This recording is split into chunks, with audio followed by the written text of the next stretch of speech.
First of all, I would like to thank everyone who's here today to be in this congregation and having taken out times from their daily lives for this purpose of where we are not just only hearing about humanity and the human values, but also trying to practice them in our day-to-day lives. And not just the basics that we have been taught over the years since our childhood, perhaps, that we know that what as a human is expected of me, or what as a human trait should I be emitting. So over the years, we sometimes even forget the basic courtesies and the values that we are naturally designed to be or be practicing. And therefore, time and again, since years and years, saints and sages have come to the earth and tried to put us on the path where we can just follow what we have to do, what we correctly as a human need to do. और इसी तरह आप सब जब इधर सत्संग में आनंद ले रहे हैं, ये सब भक्ति भावनाओं के जो चाहे भजन रूप चल रहे थे, गीत चल रहे थे, स्पीचेस चल रहे थे, बच्चों की परफॉर्मेंस थी, तो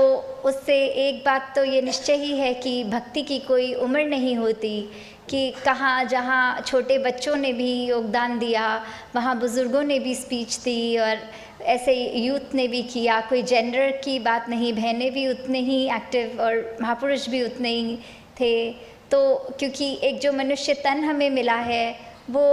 हमारे को ये नहीं पता कि वो हमारी कितने श्वास हमारे हिस्से में हैं, और कब ये श्वासों की माला जो टूट जाए, तो उससे पहले जीते जी जो हमारा एक्चुअल पर्पस है, the self realisation is only possible through God realisation. Because once we realize that this omnipresent, that is, चाहे हम कोई भी नाम बोले, इसको परमात्मा, अल्लाह, वाहिगुरु, अकाल पुरख, या जिस नाम से भी हम अपनी श्रद्धा अनुसार जो इस निरंकार को एड्रेस करें, उसका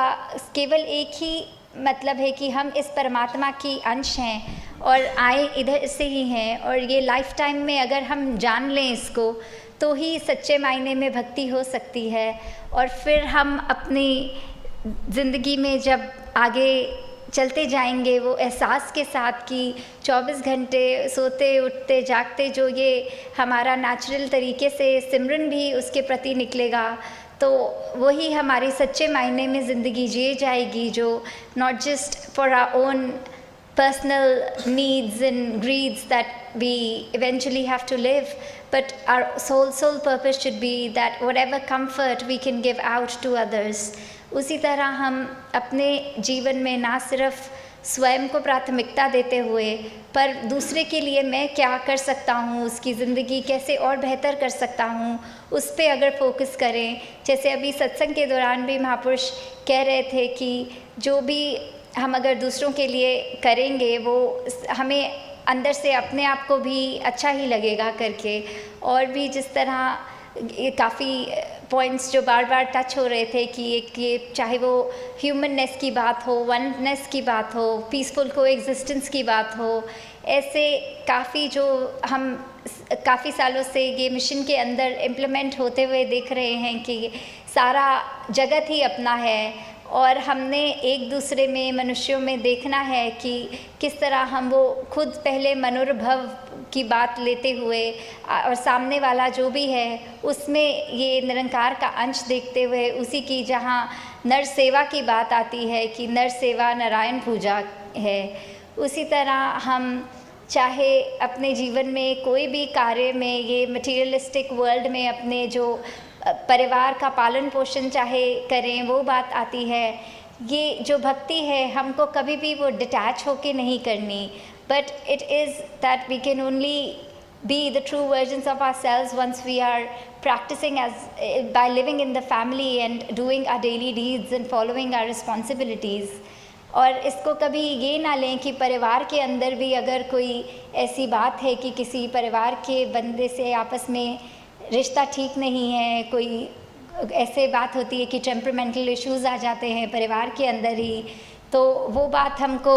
हमेशा यही देखनी है कि जब हम अपने घर को ही पहले ठीक रखेंगे, तभी हम इस समाज को इस आगे पूरी अपनी कंट्री को, आगे पूरे विश्व के लिए ये जो एक परहित वाला भाव है, तो वो वाला अपने जीवन में हम ऐसे करते हुए आगे इस निरंकार के प्रति समर्पित होते हुए दासी अंत में यही आप सबसे अरदास करेगी कि जिनको तो ये निरंकार प्रभु परमात्मा का ज्ञान है वो मुबारक है, वो बस हमेशा ये कोशिश करें कि हमेशा अगर निरंकार का एहसास रहेगा तो intentionally we won't hurt anyone और do any harm to our own selves. But अगर वो पता होते भी क्या है फिर भी अपने दिमाग से परे कर देंगे तो निश्चय ही अनइंटेंशनल की तो बात छोड़ो, इंटेंशनल गलतियाँ ही बहुत करेंगे कि किसी तरह कोशिश रहेगी दूसरे का दिल दुखाया जाए। तो अगर ऐसी कुरीतियों से अपने आप को बचाना है तो इस परमात्मा जिसका हम अंश हैं उसी में एकमिक हो जाएं। और जैसे कहते हैं जो जीवन मोक्ष की बात होती है कि सिर्फ मृत्यु के बाद ही वो मोक्ष की बात नहीं, but during a lifetime if we can merge with this God which is always around us, उसमें हुए तो आगे हमारे जो आने वाले श्वास हैं उसको हम बहुत खूबसूरती से अपनी ज़िंदगी को खूबसूरत बनाते हुए निकाल सकते हैं।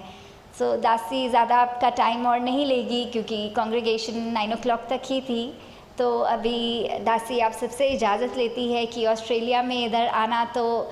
मेनली NYS जो आप सबको पता ही है कि ये यूथ सिंपोजियम सिडनी में हो रहा है उसके लिए हुआ, पर पहले सोचा कि जो महापुरुष किसी न किसी कारणवश से उधर नहीं पहुंच पाएंगे तो पहले ये जो दूसरी सिटीज़ जैसे कल पर्थ किया कवर और आज यहाँ आ रहे,